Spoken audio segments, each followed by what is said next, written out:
नमस्कार दोस्तों, मैं हूं आपका दोस्त बजरंग प्रजापति और आप देख रहे हैं शब्दबाण यूट्यूब चैनल। मरुड़ जंजीरा की कहानी का ये तीसरा एपिसोड है।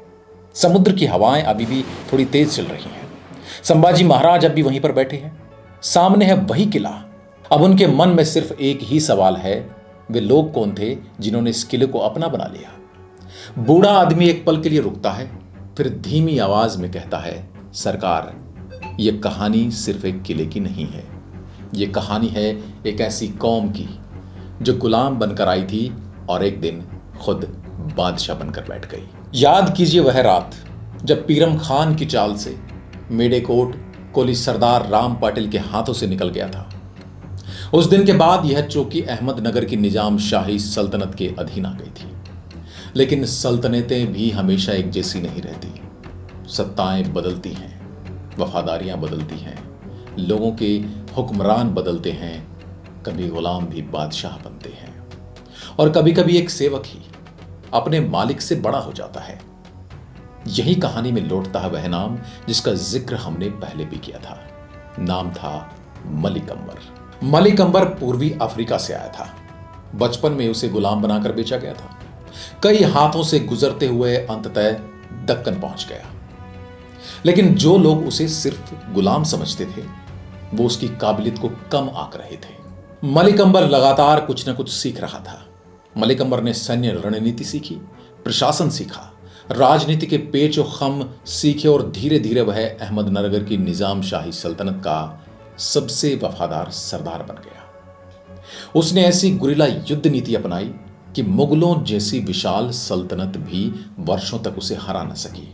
इतिहासकार आज भी उसे दक्कन की राजनीति के सबसे शातिर दिमागों में से एक गिनते हैं और यही मलिक अंबर अपने शासनकाल में जंजीरा की उस समुद्री चौकी को एक मजबूत पत्थर के किले में बदलने की परियोजना को आगे बढ़ाता है। कई इतिहास स्रोत सीधे उसी को इस किले के निर्माण की मजबूतीकरण का श्रेय देते हैं। लेकिन एक सवाल अभी भी बाकी था। किला मजबूत हो रहा था, पर उस पर राज कौन करेगा? अहमदनगर सल्तनत खुद अस्थिर हो चुकी थी। मुगलों का दबाव लगातार बढ़ता जा रहा था और दक्कन की दूसरी बड़ी ताकत बीजापुर की आदिल शाही सल्तनत अपनी सीमाएं फैलाने में जुटी हुई थी। ऐसे अस्थिर दौर में सत्ता के केंद्र बदलते रहे। कुछ समय बाद जंजीरा का नियंत्रण निजाम शाही से आदिल शाही सल्तनत के हाथों में चला गया। यूं कहें कि मुरुड़ जंजीरा अपनी निष्ठाएं बदलता रहा। बीजापुर के सुल्तान इब्राहिम आदिल शाह द्वितीय के दौर में यह किला बीजापुर सल्तनत के अधीन आ गया। लेकिन इस पूरे बदलाव में एक चीज नहीं बदली, किले की रक्षा और उसका प्रशासन। इस पर अधिकार किसी का भी रहा हो, लेकिन इस किले का मैनेजमेंट उन्हीं के हाथों में रहा जिनके हाथों में था। हमेशा उन्हीं लोगों के हाथों में रहा जो समुद्र को अपनी जान से ज्यादा जानते थे, पहचानते थे और समुद्र से लोहा लेना जानते थे। सिद्धि। अब तक सिद्धि सिर्फ सैनिक थे, सेनापति थे, किलेदार थे। वो किसी सल्तनत के लिए लड़ते थे, किसी के हुक्म पर तोपें दागते थे। लेकिन सत्ता की उठापटक ने उन्हें एक ऐसा मौका दे दिया जिसकी शायद उन्होंने कभी खुद कल्पना भी नहीं की थी। दूर बैठी सल्तनतें अपने अपने संकटों में उलझी रही। मुगलों से युद्ध, आपसी प्रतिद्वंदिता, बदलते तख्त। ऐसे में समुद्र के बीच बसा यह किला धीरे धीरे दरबार की नजरों से दूर होता गया, या यूं कहे कि अनदेखा होने लगा। और जो लोग रोज उस किले की दीवारों पर पहरा दे रहे थे, जो हर बुर्ज, हर तोप, हर गुप्त रास्ते जानते थे, उन्होंने समझ लिया था अब फैसला लेने का समय उन्हीं का था। क्योंकि वो समझ चुके थे कि कहीं इनकी अनदेखी हो रही है और कहीं पर इन्हें वो सम्मान नहीं मिल रहा जो इन्हें मिलना चाहिए। इतिहास में इस मोड़ पर एक नाम सामने आता है, सिद्धि अंबर, जिसे सिद्धि अंबर सगीर यानी छोटा अंबर भी कहा जाता है। माना जाता है कि उस दौर में जंजीरा ने पहली बार एक स्वतंत्र सिद्धि सत्ता की शक्ल ली। ध्यान दीजिए, यह कोई तख्तापलट की खूनी कहानी नहीं थी। यहां कत्लो गारत नहीं था, यहां खून खराबा नहीं था, और यह धीरे धीरे व्यवहारिक तौर पर बढ़ती स्वायत्तता की कहानी थी।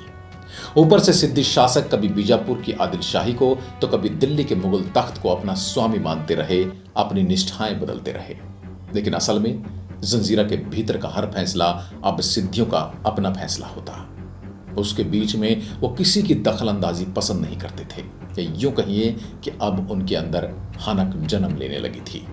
यह एक अनोखी व्यवस्था थी, नाम के लिए वफादारी पर असल में पूरी स्वायत्तता। और इतिहास में इसे बाद में एक नाम मिला, जंजीरा रियासत। यानी एक छोटे से किले को एक अलग रियासत का नाम दे दिया गया। अब सवाल उठता है, इतने बड़े साम्राज्य के बीच ये छोटी सी सिंधी सत्ता टिकी कैसे रही? जवाब छिपा है समुद्र के नमकीन पानी में। सेना भी उतनी बड़ी नहीं थी जितनी मुगलों या मराठों के पास थी, लेकिन उनके पास एक चीज थी जो किसी और के पास बिल्कुल भी नहीं थी। यूं कहिए कि किसी के पास हो ही नहीं सकती थी। एक ऐसा किला जिसे कोई तोप तोड़ नहीं सकती थी, एक ऐसी नौसेना जो कोंकण के हर समुद्री रास्ते को अपनी हथेली की तरह जानती थी, और एक ऐसी कूटनीति जिसमें वो कभी मुगलों के साथ खड़े होते तो कभी बीजापुर के आदिल शाही के साथ, हमेशा उसी पक्ष के साथ जो उस वक्त उनके लिए फायदेमंद होता। उन्होंने कभी भी किसी के साथ कोई व्यवहारिक निष्ठा नहीं रखी। उन्होंने उसी को सलाम किया जिससे उन्हें फायदा होता। यह सिर्फ ताकत की कहानी नहीं थी, यह चालाकी की भी कहानी थी, यह रणनीति की भी कहानी थी, यह राजनीति की भी कहानी थी। और इसी दौर में पश्चिम भारत में एक और शक्ति सिर उठा रही थी। कोंकण के इसी समुद्र तट पर एक युवा नेता अपने पिता की जागीर से आगे बढ़कर एक नए राज्य का निर्माण करना चाहता था।